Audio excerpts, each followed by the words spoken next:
Shabbat Shalom. When I was in rabbinical school, I worked at a Jewish summer camp for the first time in Northern California, and one of the great experiences was the 30 to 40 young Israeli men and women that they brought over to be counselors to these young American kids. And one day, every session, they declare it Yom Yisrael, the Israel Day. So they never tell the kids, because it's always fun to surprise kids with stuff. So they never tell the kids when it's going to be Yom Yisrael. What happens is, early in the morning, before they would normally wake up, all of the Israeli counselors on camp would be dressed in their uniforms, their army uniforms that they bring with them, and they run around and they bang pots and pans and they wake everybody up and they tell them to get out of bed and they're going to the army today. And they go and they do all these drills and they get them all excited and they do all sorts of things throughout the day. And the Israelis can't wait for this day at camp. It's their one day in this American environment where they get to bring Israel fully into camp and make it feel like you're living on the other side of the world. And so for days after the kids have gone to bed, they've been planning these activities late at night while everybody's sleeping. And when the day comes and they get everybody up and they start these activities, this first time that I got to experience it, at lunchtime I heard from some of the kids. They didn't like it. Because what they knew of Israel was that there were always these wars happening. And what they knew of Israel was that sometimes you go to the grocery store and there's a bomb. And now it's Israel Day and they see the army coming. Why is this what we have to do? Meanwhile, the Israelis are so deeply proud that they serve in the Israeli military and the IDF.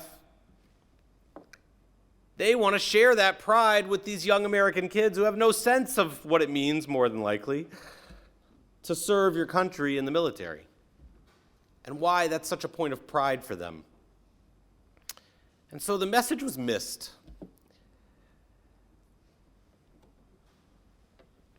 Holidays in our tradition have a very particular purpose. The purpose of a Jewish holiday is to be countercultural.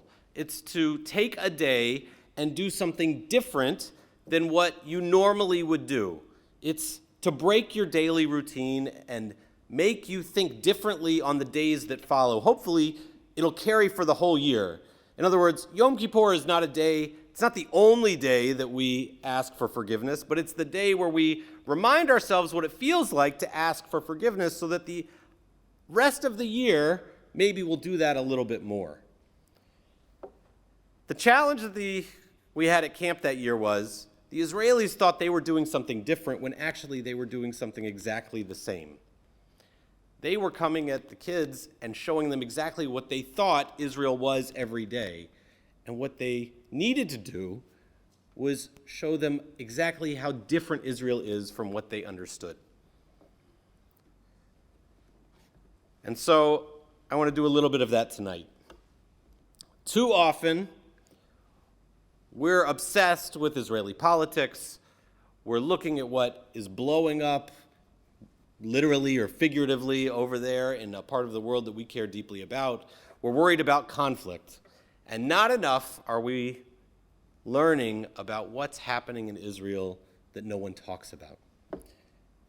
And so let me start long before Israel was a state. There's an entry in Theodore Herzl's diary. He posted it as Shavuot 1895. Theodore Herzl was the father of Zionism. And he started this campaign by writing a novel in, I think, 1903. And so before he wrote that novel, he, of course, had the idea to write the novel. This is where he had that idea. He journaled about it. Here's what he wrote. I have been occupied for some time with a work which is of immeasurable greatness. It has the appearance of a gigantic dream. But for days and weeks, it has filled me, saturated even my subconscious. It accompanies me wherever I go. It looks over my shoulder. It intoxicates me. What it will lead to, I don't know. But my experience tells me that it is something marvelous, even as a dream, and that I should write it down. For if the romance does not become a fact, at least the fact can become a romance. And he wrote next to it, title, The Promised Land. He had a dream. He didn't know. He knew it was good. He didn't think it would become reality, but he thought maybe it'll be a good book. So, what would he think now? It happened. His elevator speech for Zionism was one sentence. He wrote in his later writings, trying to make the case publicly for Zionism, he said, "What we want is for sovereignty to be granted to us over a portion of the globe that's adequate enough to meet our rightful national requirements as a Jewish people, and we will handle the rest." In other words, he said, you want Zionism? You want to know what Zionism wants? Just give us some land. In fact, at the time that he was writing, they were debating whether it was going to be in Argentina or whether it was going to be in what we know as the state of Israel. And he didn't really care that much. He said, give us some land, we'll do the rest. You don't have to do anything. You don't have to build roads. You don't have to build buildings. You don't have to build hospitals. We will do the work, but we need land. So here we are, 130 years later, 75 years into the existence of his dream. What could we tell him? We could tell him that the state of Israel exists in the ways he dreamt of and in ways that he could have never imagined. The state of Israel is now the size, Theodore, of New Jersey, or he was European, so I looked it up. It'd be the size of Wales. It has a population just over 9 million, 25% smaller than the state of Ohio, or the same population as Herzl's native country of Hungary. It has a self-sufficient army, cosmopolitan cities, high-speed rail, a flourishing mix of cultures, especially from across the Jewish world. Unfortunately, as he declared it would, it has not put an end to anti-Semitism in the world, but it has been the beacon to those who needed a safe haven at any time in the 75 years since it was created. And those people include hundreds of thousands of Ethiopian Jews, people we didn't even know were on the map when he was writing his book, and now over 1 million Russian citizens of Jewish descent. At the time that the Russian immigrants were being welcomed in the 90s, Israel's population was just under 6 million.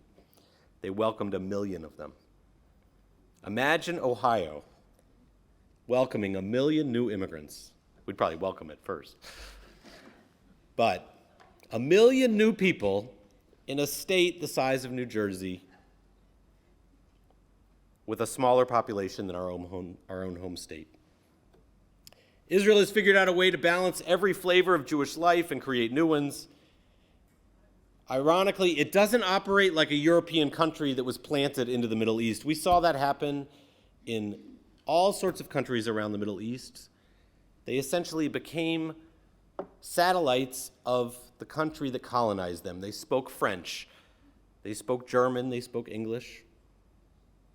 They built buildings and universities that looked like European buildings and universities, but not in Israel. In Israel, they built it to be Middle Eastern, and they didn't take Yiddish, they didn't take German. They revived the Hebrew language. They created a Middle Eastern state for European and non-European Jewish people all over the world. And it became the hub of Jewish life, with now the majority of Jews in the world residing in the state of Israel, even though diaspora Judaism is arguably as strong as it's ever been in world history. In other words, while there have been plenty of moments of anti-Semitism, the worst moments of anti-Semitism predate the state of Israel. Israel is not the most populated Jewish place on earth because everybody was fleeing everywhere else.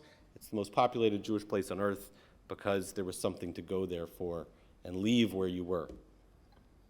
That's the stuff I think Herzl would actually not be too surprised to hear. Here's the stuff I think he'd have no way of dreaming about. Israel has revolutionized international aid. It's created teams at military precision who are able to, on a dime, leave the Middle East and show up on the scene when a soccer team is stuck in a cave in Thailand and be the first ones there, or a hurricane strikes Haiti.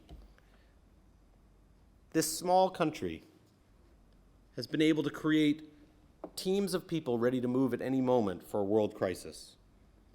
And despite its size and population, it was ranked second in the world in innovation just a few years ago, and it continues to be the country with the most independently owned tech startups that are making over $1 billion. So I'm not talking about somebody who gets an LLC and works in their basement. The most tech companies making over $1 billion are in this small state in the Middle East. Perhaps more importantly, among all of these innovators and innovations, there seems to be, as some have written about, a trend in the types of innovations that come out of the State of Israel. They're innovations that have a conscience. And so it's not only, even though this is true, it's not only the app Waze that you use in your car, and it's not only the flash drive that you really no longer use because it's outdated now. Israelis revolutionized irrigation technology in 1959. 11 years after becoming a state, they innovated irrigation so well that it's now reproduced 15 billion times a year, allowing countries that didn't have access to water or irrigation or agriculture to now feed their population. It was an Israeli who invented a special set of eyeglasses for people who are visually impaired that allows them to see a video of what they could see otherwise if they weren't visually impaired. It was another Israeli who invented the stent for the heart that so many of us rely on. And by the way, none of this by accident. Because while Herzl had a dream and wrote a novel, Ben-Gurion declared that Israel had to invest in science and technology as a national security interest in order to be self-sufficient. In other words, this was intentional. When Israel became a state, the leadership said, if we are going to thrive, we have to have scientists that are at the top of their field, and he sent their best learners out around the world to come back and become innovators because they knew that would be the path to success. So too, Menachem Begin, who was prime minister later, insisted that Ethiopian Jews be brought to Israel even though no westernized Jewish culture would recognize their rituals. They'd been isolated for hundreds of years. He said they were Jewish, and that is what this state was built for. None of this is to say that Israel is better than other countries in the world. She has her strengths and her challenges like all places. But Herzl's dream of a country where Jewish people have autonomy and a safe haven from anti-Semitism was just the beginning. Author Noah Tishby, who recently wrote a book about Israel, wrote, "Israel contributes to the world disproportionately to its size."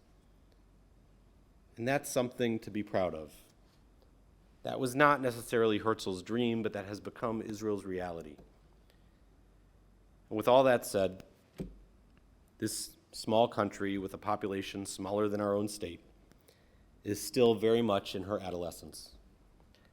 She is changing constantly, fighting internal and external battles constantly. She has, in fact, in 75 years, fought 15 wars. And she's just getting started and figuring out who she is.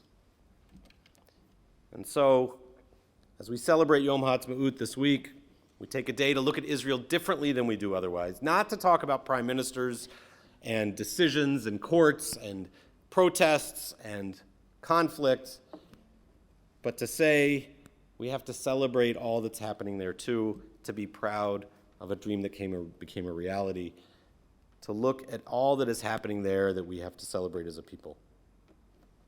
And so, may Israel be a light unto the nations as she already is. May she shine across our world and our universe. May she be a bright light. May she continue to be a home for all of those who seek refuge. And may she be a source of our joy and our compassion. Just as Joshua and his flock labored in that holy land, may our people continue to struggle, keeping Israel strong, as we are grateful for the gift of the land of Israel and grateful for the gift of peace that we hope is always within her borders. Amen. We'll turn now